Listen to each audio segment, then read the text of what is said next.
Last week, I made a video about my favorite zoom lens for the XS20 from Fujifilm, the 16-55. And of course, to pair with a zoom lens, I felt the need to try out a fast cinematic prime lens.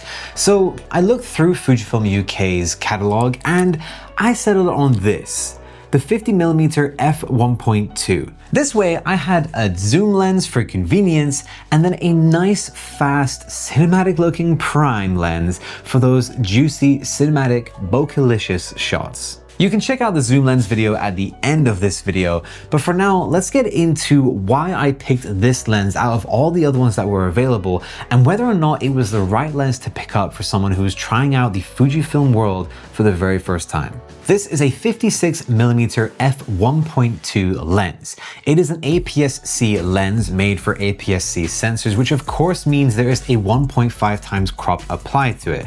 This does affect the focal length and the f-stop, but I'm going to touch on that later on in the video. The front of this lens is a 67mm front filter thread, which is very nice and convenient for me because I have a handful of lenses that already have that front filter thread, so I have step-up rings for my ND filters, which would easily go into this. And the lens can go all the way from f1.2 to f16 using the aperture ring on the lens. There's also a button that allows you to then go to automatic mode and lock it there so you don't accidentally knock it whilst you're shooting, and you can maintain your automatic settings. This of course just means you can then control it from the camera dials rather than controlling it from the aperture ring. There's then also a manual focus ring if you're into things like that. The shots you can get out of this lens are spectacular. The bokeh looks creamy and dreamy, and it is exactly what I was hoping to get from a lens like this. It's funny, I kind of feel bad like I didn't give it the best situations during the time that I had it to really allow it to capture the best things that it could. Bearing in mind, I borrowed all this gear over the winter period where I was seeing friends and family and Christmas stuff, and then we moved as well. So there was a lot happening during the period of which I had this gear for. But with all this gear, I did a lot of street videography, and there were plenty of shots that I actually am very happy with. The shots look dreamy and just bokeh-licious. I cannot, that's like the best word for the kind of shots you get with this lens. Okay, now we need to go over the elephant in the room. The APS-C crop factor. Now, I have to asterisk this again, like I did in the zoom video. APS-C cameras are not bad. APS-C lenses are not bad. They're not bad because they are APS-C, okay? The sensor doesn't make it bad. I've used full frame APS-C and micro four thirds censored cameras all throughout my filmmaking career. Over a decade of filmmaking, I've used all kinds of cameras, and you can create amazing images with all of them. There are just certain things that you need to bear in mind when using one over the other, and that tends to be why I use full frame cameras more so than APS-C or micro four thirds. At least with micro four thirds, the crop factor is 2 times, so the math is a little bit easier. But with APS-C, it's 1.5 times, and look, you might be great at math, so it's not even a problem. So let's get back to the point. What the crop factor means for this lens is it's not actually a 56mm f1.2.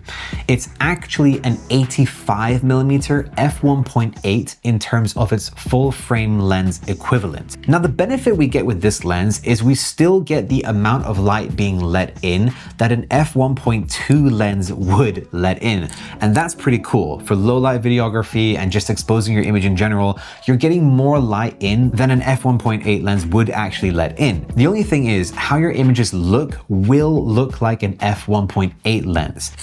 So with that said, I'm going to be comparing the 56mm from Fujifilm to my 85mm f1.8 from 7 Artisans from my L-mount cameras. This is a full frame lens, and technically these should look exactly the same. I mean, apart from some lens coatings and whatever, the f1.8 aspect should make them look very, very similar.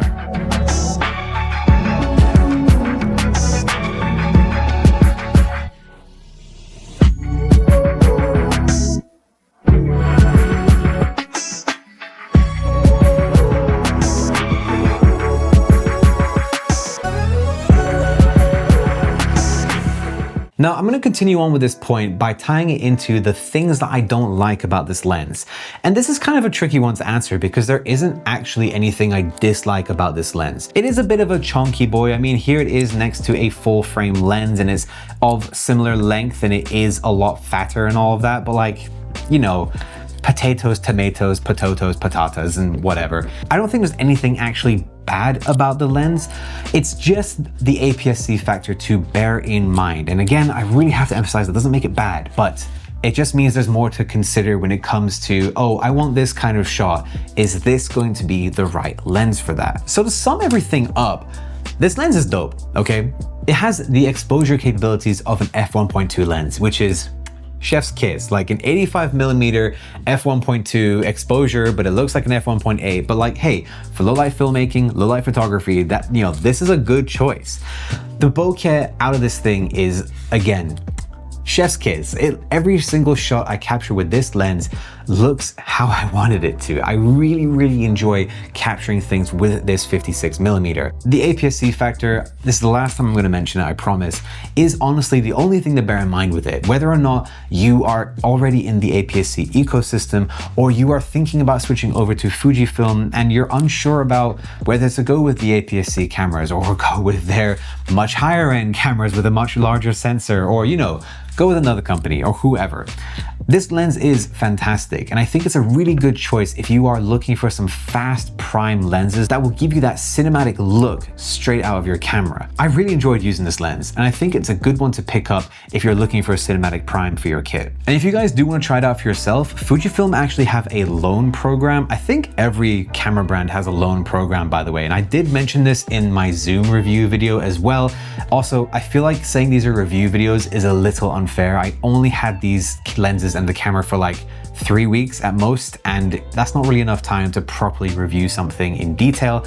But if anything, these are my impressions, and at least they're overall pretty positive. So if you do want to try out these lenses and this camera for yourself, there will be a link in the description below, just below the like button, which you may as well headbutt while you're down there, and hit that subscribe button as well, because we are so close to 5,000 now, it's actually crazy. Like, hello everybody, how y'all doing? It's not an affiliate link, okay? They don't do that. It's just if you want to try out their gear, it's a thing where like you pay a deposit, which you will get back, and then you can try out anything you want for like a period of time. And if you do it for like 2 days, it's free. And if you do it for longer, then you have to pay for it as well, kind of like renting it. But it's really cool because you get access to all their gear. It's really cool that we get to play with all these toys, and it's not just the content creators who, you know, they get the brands to send them stuff for free. Like, everybody can try out this gear now too. Yes, there's a deposit to think about, that's fair, but I think that's pretty damn cool. So I would really encourage you guys to try it out if you are thinking about picking up any of these lenses or this camera or any of the other ones in the ecosystem. Hope you guys enjoyed the video, and also YouTube just, what's that? Oh, they said you should check out this video here. The Zoom video, right? Yeah, it's the Zoom video. You need to check that one out too, because for a good prime, I think you need like a good zoom as well.